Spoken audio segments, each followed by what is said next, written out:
It had been over a year since my wife had started an affair with Howard Paddington. I had no idea why I had let it go on for so long. Perhaps it was because I was comfortable with it. After I realized what was going on, I didn't care. I waited patiently for the day she would serve me with divorce papers. I did nothing to prepare except put myself in the proper frame of mind. I had accepted the fact that she would take half of everything I had accumulated with her. She would gladly have that house and furniture. The appraised value was less than what the mortgage is now. We had exactly enough money saved up to pay for 4 years of college for our daughter Jenny. In another 3 years I would transfer the rights to the company, and she would probably claim some of those funds. Marcia was quite reserved about her affair. The biggest problem was that Paddington worked for the same company as me. He worked in a different department and was paid 1 step higher. At least he was single and quite attractive. What I didn't like was his arrogant attitude. I found it easy to avoid him at work, and the only time I was forced to interact with him was in the company's social relations department. It was resolved pretty quickly. Jenny left for her first semester at the University of Pennsylvania, and Marcia and I were home alone for the first time in 18 years. Normally, this would have been a good opportunity for the couple to start increasing their sexual activity, but not in our home. Marcia was always too tired or too busy, and I didn't care. It was a Saturday morning. Marcia was in the shower, and I was still reading the morning paper when the phone rang. I wasn't expecting a call, so I just sent it to the answering machine. It was, to say the least, an interesting message. "Malcolm the jeweler is calling. The engraving on your watch is finished, and you can pick it up any time. Thank you." Well, that was interesting. I don't wear watches and never had. It bothered the hell out of me to have something hanging on my arm. Marcia had no reason to have anything engraved on her watch, and Jenny used her cell phone to check the time. I've never been the type to rummage through my wife's purse or anything else, but today I felt a strong urge. The receipt from the jewelry store was tucked into the pocket where she kept her credit cards.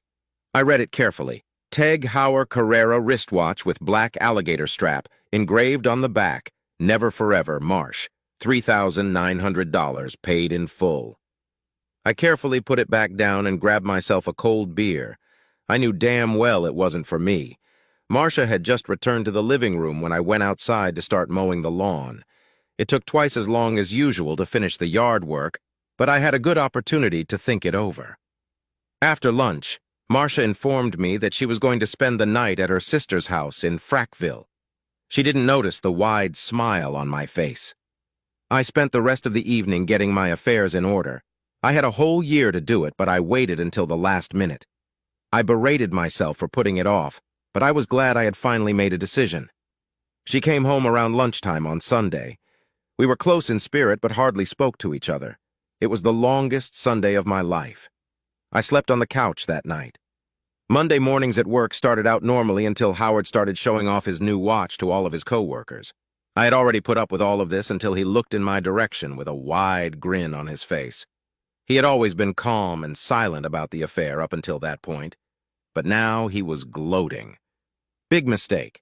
I immediately took a week's vacation and then notified the staff that I was now ready to transfer to the Baltimore office. The new job came with a promotion and a pay raise. I turned it down several times because Marcia and Jenny didn't want to move. I spent the rest of the day at the bank and with my lawyer. I drew up a proposal to give Marcia everything but no alimony or interest on my future pension. She could have all the money left over after we paid Jenny's tuition. With college costs as high as they were, there wasn't much left over. My wife wasn't home when I moved all my stuff into a small apartment near work. On Tuesday, I was on vacation. The divorce papers were delivered to Marcia on Wednesday. She called me.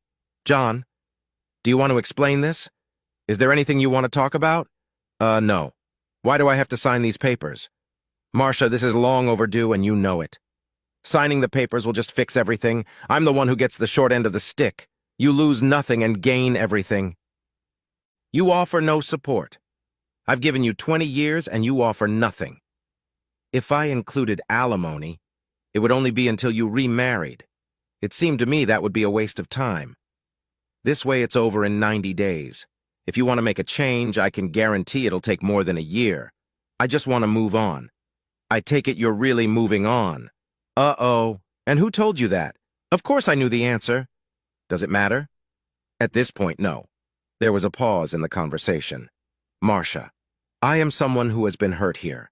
I am someone who is being forced to move. I've done nothing wrong and still I'm being punished. I've known all about Paddington for years. Just sign the damn papers. I'm sorry, John. I never meant for this to happen. I'll get them to the lawyers tomorrow.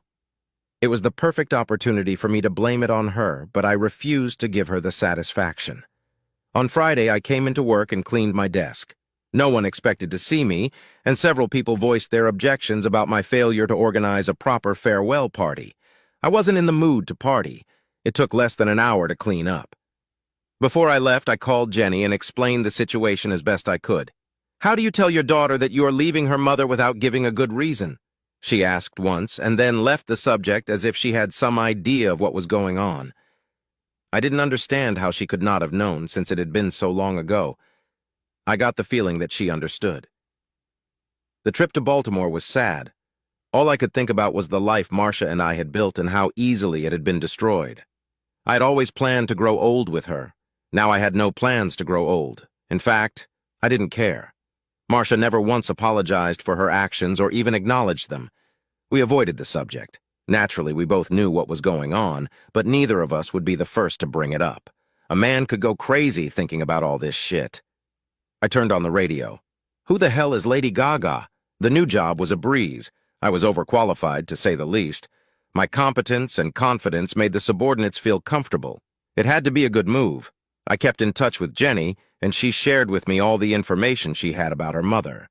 Howard moved in with Marcia at our house a week after I left. Jenny was unhappy, and I couldn't blame her. Marcia had signed and agreed to all the terms of the divorce. She didn't even hire her own attorney. Everything was going exactly on schedule, and all I could do now was wait. When we got to the point where we were only 3 weeks away from finalizing the divorce, I signed up for a 10-day cruise in the Caribbean. I hated cruises, but this one was necessary. The weekend before my scheduled departure, I met up with old friends from back home in Atlantic City. I treated them to wine, had dinner with them, and entertained them. It was nice to have old friends. It was a long 10 days at sea. I couldn't decide what I hated most, the food or the other guests. At times, I could have sworn I was pursued by at least 3 single women. At least I thought they were lonely. I took advantage of all the ports of call to dispel the boredom. When I finally got home, there were several guests waiting for me. They were detectives from Baltimore, but they were there at the request of the Pennsylvania State Police. Howard Paddington's body was found in a roadside rest area on the Pennsylvania Turnpike. He had been beaten with something resembling a baseball bat and died on the way to a local hospital. His wallet and watch were taken from him, so the first indication was that it was a botched robbery. When investigators uncovered the relationship between Paddington and Marcia, I became the prime suspect. It took the local police less than 30 minutes to confirm that I had indeed been on a cruise for the past 10 days. The Pennsylvania State Police did not deem it necessary to do any further research. There were at least a dozen messages on my cell phone. Jenny had told her mother about my plans to go on the cruise, but Marcia insisted on trying to contact me. Marcia knew I hated cruises. One of the calls was from Jenny, so I called her back. Jenny, I just got back from my cruise. What the hell happened? No one knows for sure. Mom's desperate. Howard didn't come home from work one day, and that night he was found on the freeway near Downingtown. He'd been beaten and died before they could get him to a hospital.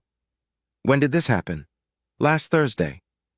Well, I was in Cancun last Thursday, so it wasn't me. Mom swears you had something to do with it, but there's no evidence to back it up. I just spent quite a bit of time with the local police here, and they seemed satisfied with my story. So why is your mother trying to contact me? She's completely lost. She doesn't have you, and now she's lost Howard. She said something about trying to stop the divorce. Can she do that? Not without my approval. If I had waited a few more days, I wouldn't have had this problem. The next week was filled with phone calls from Marcia and an attorney named Winstead. I ignored them all. 2 days before the divorce was to become final, a registered letter arrived demanding my signature. My secretary managed to delay delivery so that I would have a chance to leave the building. I spent the next 3 days in Atlantic City. Before heading home, I called my attorney. He congratulated me on successfully avoiding Marcia's attempts to stop the divorce and then asked me for another $10,000 to cover expenses. After a few awkward moments, he started laughing. It was a trashy little joke, but it added some levity to the situation. Instead of money, he said he'd settle for a steak dinner. It was worth it. I still thought it was a crappy little joke. I never fully understood why the police stopped investigating Paddington's murder or why they never contacted me again. Jenny called and congratulated me too, but of course in a low-key way, as befits a child who sees his parents breaking up. Marcia was in a deep depression. Her sister Sherry lived with her for a while. It turned out that she suddenly realized that she was having financial problems. Serious financial problems. I smiled as I hung up the phone. For the next 2 years, I had no contact with Marcia. I didn't follow up with her or check on what she was doing. I talked to Jenny every month, but we both carefully avoided any conversation about Marcia. All I knew was that she had lost her home to the bank and was working at a women's clothing store at a local mall. Marcia told Jenny that Howard had 2 insurance policies that listed his mother as the beneficiary. Apparently, Paddington's mother didn't want to share. I had a few dinner dates, but nothing of a romantic or sexual nature. Later that year, Jenny announced that she was getting married in June. I had met the guy several times and was very happy with her choice. The wedding was to be held in Harrisburg, his hometown. Of course, the groom's dad was going to pay most of the expenses. I was more than willing to help in any way I could. The groom-to-be had a lot more relatives than on our side, so it all made sense. I agreed to go and give the bride away if Jenny could assure me that I wouldn't sit next to Marcia and I wouldn't have to socialize with her in any way. She reluctantly agreed. I didn't want to ruin my daughter's wedding, but I felt that if I was forced to make contact with Marcia, the likelihood of disruption would be greater than if I simply avoided her. Besides buying a tuxedo, there was one more thing I had to do to prepare for the wedding. I was feeling diabolical, or should I say my evil streak was bursting through. It was a beautiful wedding, wasn't it? Jenny had kept her word. Everything had been carefully organized so that Marcia and I could avoid each other without catching each other's eye. Although I was alone, Marcia was accompanied by a good-looking guy in his 50s. I never found out what the relationship was between them. He could have been a work colleague, a neighbor, or her new boyfriend. I didn't really care. At the reception, Marcia and her escort sat in the far left corner of the main table, and I was in the far right. I waited patiently until it was time for the father of the bride to give the toast. When I stood up to give the speech, I crossed my fingers. It was a silly little prank, but I still wanted it to go the way I had planned. I'm right-handed, but today I held the glass in my left hand. The words that flew off my lips were unimportant, but my gesture towards the room was. When I raised my left hand, the sleeve of my tuxedo slipped down, exposing a beautiful Teg Heuer wristwatch with a black alligator strap. I held my hand up longer than necessary to make the exquisite watch visible to everyone in the room. A sudden sigh from the far end of the table told me my mission was accomplished. I spoke a little longer than usual just to lighten things up a bit. When I sat down, I had a big smile on my face. Marcia saw the clock and recognized it. All plans had come to fruition. A few minutes later, I saw my ex-wife and her escort leave the room. She was upset, but I couldn't tell if she was crying or not. I wandered around for another hour like a dutiful father and then quietly left and went back to my hotel room. I slept restlessly that night. I wasn't sure what Marcia would do or if she would do anything at all. If she did nothing, I knew she had accepted her fate and was ready to move on. If she was still worried about what had happened, I would probably have visitors. The answer came at 6 a.m. Mr. John Terrell. There were 2 of them, in dark suits. I suddenly had a vision of Will Smith and Tommy Lee Jones in Independence Day. As I answered, I laughed to myself. "Yes, how can I help you?" The dominant man in the suit identified himself and his partner and then asked to come in. They weren't local, but from the state's attorney's office. I wondered who had gotten them out of bed this early. I gestured for them to sit down while I put on my pants. I was expecting them, and I should have gotten dressed before they arrived. There were only 2 chairs in the hotel room, so I sat on the untidy bed. I deliberately took longer than necessary to get comfortable. "What can I do for you, gentlemen?" "Are you the John Terrell who was at the Peterson-Terrell wedding yesterday?" Of course I am. Jenny Terrell, now Peterson, is my daughter." We got a call that you were wearing an expensive Teg Heuer watch during the reception. I reached over to the bedside table and picked up an oversized watch. Yes, I was wearing that watch. Do you like it? That's not important, Mr. Terrell. What we'd like to know is, where did you get this watch? Why do you ask? Can you just answer the question? No. You tell me why you want to know where I got it and who told you I had it, and I will answer your questions. Mr. Terrell, we are trying to make this as simple as possible. Could you just answer the question? Mr. Terrell, okay. I bought a watch on eBay. Now tell me why you want to know. A watch exactly like the one you're holding was taken from the body of a man murdered in Downingtown 3 years ago. I'm sure there are many watches similar to this one. Could you be a little more specific? They were a little uncomfortable. I got the feeling that they were just going to drag me off to some government building to finish the conversation. Mr. Terrell, did you know a man named Howard Paddington? Of course I did. I used to work with him, and he's the man who had an affair with my wife, which, by the way, caused my divorce. Mr. Paddington had the exact same watch when he was murdered. How do you know that? There was no response from my two visitors. Was he wearing the watch when he was found? They both shook their heads in unison in the negative. Do you think it could be his watch? They were supposed to be in control of this informal interrogation, but they seemed to be losing their composure. Who the hell told you it was Howard Paddington's watch? Your wife, Mr. Terrell.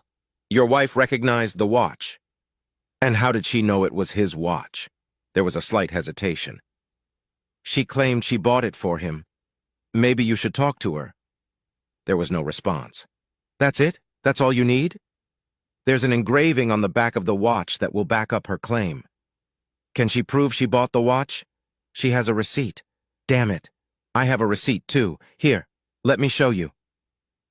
They sat in silence while I pulled a folded piece of paper out of my wallet and held it out to them.